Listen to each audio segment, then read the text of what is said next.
السلام علیکم ورحمۃ اللہ وبرکاتہ۔ اللہ تعالیٰ نے مرد اور عورت کو الگ الگ ذمہ داریاں ان کی صلاحیتوں اور قوتوں کے لحاظ سے عطا کی ہیں۔ اللہ تعالیٰ نے مرد کو قوت عطا فرمائی ہے، مرد کو کمانے کی قوت دی ہے تو وہ باہر سے کما کے لاتا ہے۔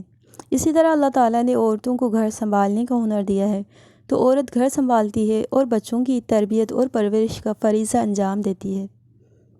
روایت میں آتا ہے کہ حضرت اسماء بنت یزید نامی ایک صحابیہ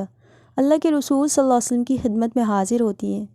اور اس وقت اللہ کے نبی صلی اللہ علیہ وسلم صحابہ کرام کے درمیان تشریف فرما تھے۔ وہ عرض کرنے لگتی ہیں کہ میرے والدین آپ پر فدا ہوں، میں آپ کے پاس عورتوں کی سفیر بن کر آئی ہوں۔ میری جان آپ پر فدا ہو، یہ بھی سن لیجئے کہ مشرق اور مغرب کی ہر عورت، اسے میرے یہاں آنے کا علم ہو یا نہ ہو، میری رائے سے اتفاق کرتی ہوگی۔ بے شک اللہ تعالیٰ نے آپ کو مردوں اور عورتوں کی طرف حق دے کر مبعوث کیا ہے، حق دے کر بھیجا ہے۔ ہم آپ پر اور آپ کے معبود پر جس نے آپ کو بھیجا ہے ایمان لائے۔ بات یہ ہے کہ ہم عورتیں آپ کے گھروں میں بیٹھی ہیں اور آپ کی خدمتیں کرتی ہیں، بچوں کو جنم دیتی ہیں اور ان کی پرورش کرتی ہیں، جبکہ آپ مرد حضرات کو نماز جمعہ، نماز باجماعت کی حاضری، مریضوں کی عیادت کرنے، جنازوں میں شرکت کرنے اور حج کرتے رہنے، اور ان سب سے بڑھ کر جہاد فی سبیل اللہ میں حصہ لینے کی بدولت ہم عورتوں پر فضیلت بخشی گئی ہے۔ جب آپ مرد حضرات حج یا عمرہ یا جہاد کے لیے نکلتے ہیں تو ہم خواتین آپ کے پیچھے آپ کے مال کی حفاظت کرتی ہیں،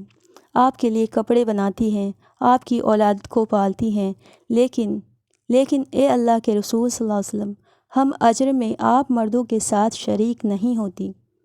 تو رسول اللہ صلی اللہ علیہ وسلم نے ان کی بات سن کر صحابہ کرام سے مخاطب ہوتے ہوئے اور تحسین آمیز لہجے میں دریافت کیا،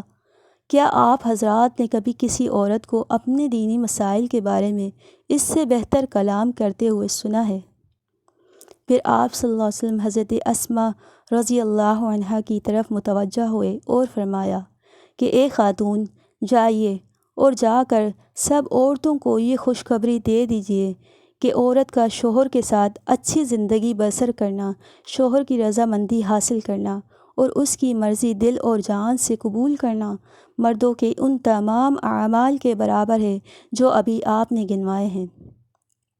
تو یہ سن کر حضرت اسماء رضی اللہ عنہ بہت خوش ہوتی ہیں، اور حضرت اسماء رضی اللہ عنہ نے خوشی سے اللہ اکبر اور تحلیل کہا اور تسبیح کرتے ہوئے واپس آ گئیں۔